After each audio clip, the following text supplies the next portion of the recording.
ASEAN Dailies. First and the foremost news from Southeast Asia. Hello, good morning. This is Arlene. And this is Grace. And you're with us on ASEAN Daily at our Durian ASEAN. That's right. So the first discussion on our ASEAN Daily, let's focus on the news from the Jakarta Post.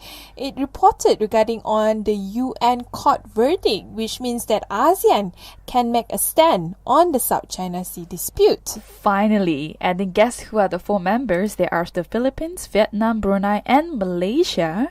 Having these conflicting claims with China in the South China Sea, and also other members leaning towards China because of all those economic interests.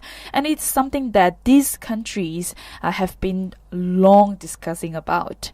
And finally, ASEAN faces quite serious divisions over this ruling to be handed down by the Permanent Court of Arbitration in The Hague on July 12th. Which is tomorrow. Mm-hmm. Oh, wow. So we would know what is the decision by the United Nations. Or the Hague regarding this particular issue. But what we do know is ASEAN could use this ruling as part of an international court to make a stand on the South China Sea territorial dispute without hurting China. So for so long, if you look at what ASEAN has done, it hasn't really made a clear stand regarding on how it should deal with China. But using this, maybe it can somehow make a stand without actually saying that it comes from ASEAN. That's right.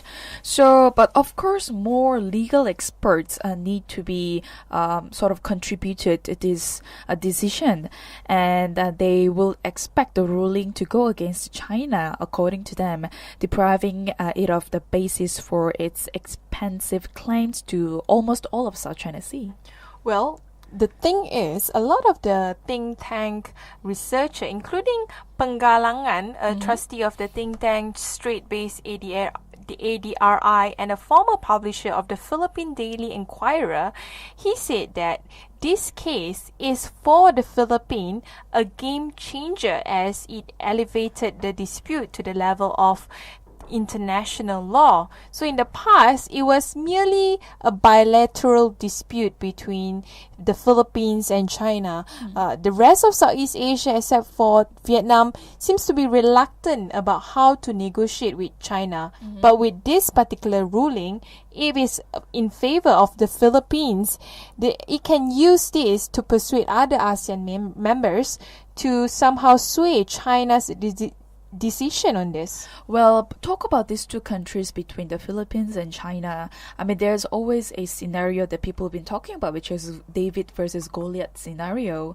So the question here is, would Philippines be helpless by this case, or really be able to contribute something to this long discussed issue, South China Sea? We have to wait and see, maybe by tomorrow. Anyway, we will have to take a short break and we will continue to the next news. Welcome back. This is Arlene Tan. And this is Grace. And you're still with us on our ASEAN Daily. So, regarding on the South China Sea, even though the verdict will be tomorrow by the international law in The Hague, we also need to realize that ASEAN and China, at the end of the day, they need to find a new comfort level. And this is something that is being described by one of the columnists in The Nation. When it comes to ASEAN, we cannot always exclude China. China has been a very good allies with ASEAN, and some of the countries heavily rely on this gigantic country. So both ASEAN and China, they tried very hard to create this new comfort level, hoping that they could embark on another 25 years of distrustful and prosperous relations and cooperations.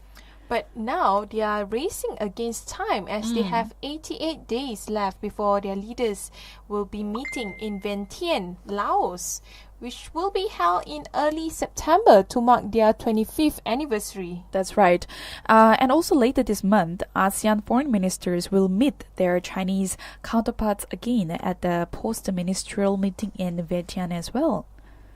Anyway, I have to say that we must not forget ASEAN and China leaders have met 18 times already since the first informal encounter in 1997. That's quite a number of meetings they've had so far. Yeah. And today, apparently in Jakarta, Beijing has flown in a special cultural troupe from this Guangxi Arts Institute to celebrate the anniversary of ASEAN China friendship and cooperation.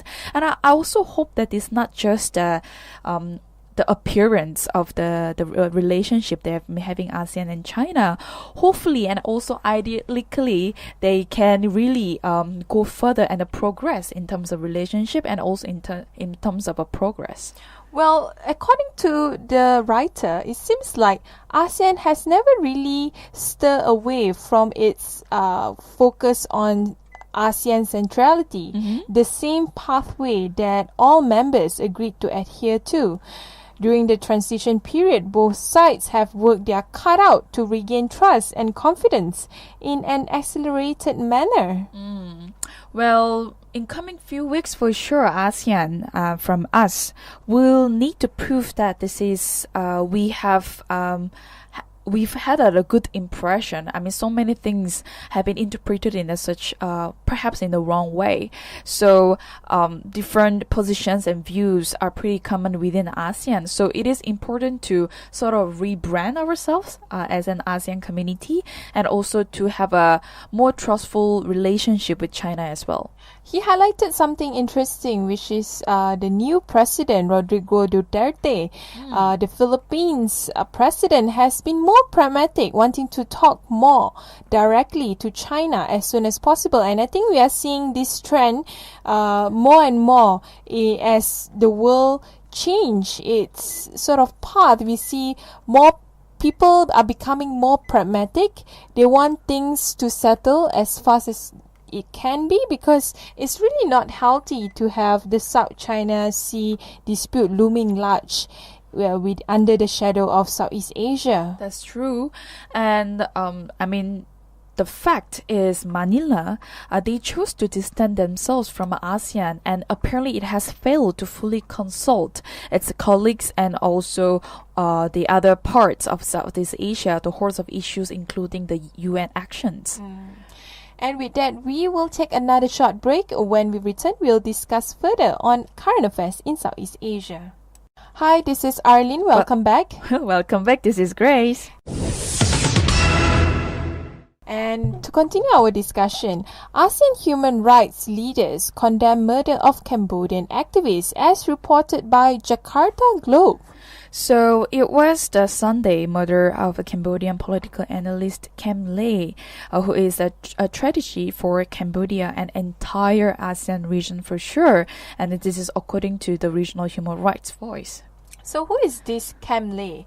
He's a vocal critic of the Prime Minister Hun Sen and the ruling Cambodia People's Party. Unfortunately, he was gunned down in a coffee shop when he was enjoying his cup of coffee, which prompted protests throughout the streets of the capital. Well, according to some of the suspect that who was mentioned, had said that he was motivated by unpaid debt, and activists and the community leaders remain skeptical about this case, and also pointing to the victim's long history of activism amid Cambodia's increasingly fraught political climate. I actually would have agreed with the activists and community leaders, because when you look at the background of Kem Lay, he's not just another guy who is against the government. He's someone who is very vocal, who is very knowledgeable about the human rights condition as well as the politics in Cambodia. And what we can see here is there's an increased political climate of fear that has been instilled by Prime Minister Hun Sen. So when you talk about this human rights issue regarding this case in Cambodia, of course a lot of people can be also against this case, especially for Kim Lee. But however, things need to be more clearer in this case. What really motivated the suspect to gun down this man, and also according to APHR, called on the government to uphold its commitment to the ASEAN Human Rights Declaration and also similar international treaties. So at the end of the day, I think what we learn is the human rights in Southeast Asia is definitely under threat. This is not the first time a Cambodian activist or leader being gunned down or being killed. But what I think on the larger aspect, we need to realize that for ASEAN integration to be a reality, issues related to human rights needs to be addressed as soon as possible. Anyway, that's all for our discussion today. We will continue one more discussion later on. Hey, this is Arlene. Hi, this is Grace. Welcome to 3 ASEAN. So the next news is regarding on ISIS. I think we all remember a couple of weeks ago, ISIS allegedly attacked a nightclub in Malaysia. And this sort of signaled the escalating of ISIS threats in Southeast Asia. For sure, a lot of people are very scared of the few attacks in Malaysia that happened. And then at the same time, there were videos of Southeast Asians recruits fighting under this black flag of ISIS emerged with a couple of years ago.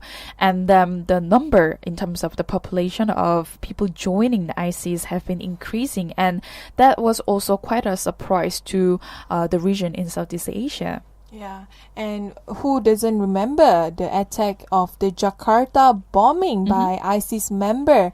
Although lone wolf ISIS sympathizers have been active on social media, several hundreds of Southeast Asians are now in Syria and Iraq, where they have formed Katibah Nusantara, which claims to represent Southeast Asians fighting for ISIS. It has gone very regional for the ISIS membership. What is Katibah exactly? I'm not really sure, but I think it's more like a foundation. So this is not the only sort of group they have formed, I'm sure, and surely there will be more groups that have formed under the name of ISIS, and these people or group, they are planted in this region, namely or even in the hidden agenda. So it is really important for all those authorities and the government to come up with something, because now the public, they are in fear, they're really scared, and we can never predict when the next attack will be in this region. That's true. In fact, according to a report by this news report on ABC News, it is really reported that a wilayat in the Philippines could provide sanctuary for Southeast Asian militants returning from conflict zones in the Middle East, or those who failed to make it in the first place, who would find the region a convenient and hospitable transit point from which to return home. And a wilayat would require ISIS control of territory. For example, Abu Sayyaf, the more prominent pro-ISIS group in the Philippines. Right.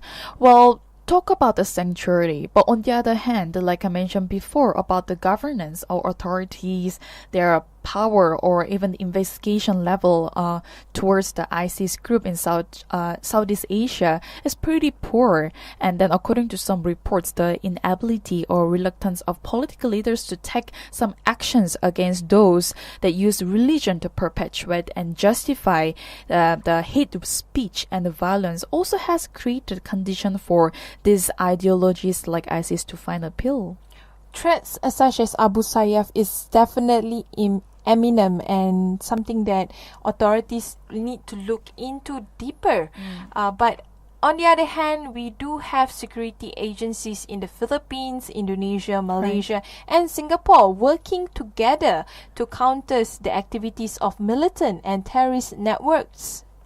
Well, because of we have a long history of a militant group in Southeast Asia, but then sometimes the Philippines one is overlooked. But Southeast Asia is very much on ISIS radar given increased attempts by local ISIS supporters and also sympathizers to capture this attention. And also Southern Philippines is presently the weakest link apparently in the effort to curb this growing ISIS threat. That's all from our ASEAN Daily today. Thank you for tuning into 3 ASEAN. For more updates on Southeast Asia, please go to our website at 3ASEAN.com. If you're on the go, you can always download our TuneIn app on your mobile. Please subscribe to our YouTube channels at 3 ASEAN and 3 ASEAN TV. Don't forget to follow us on our Facebook page, Twitter, and Instagram.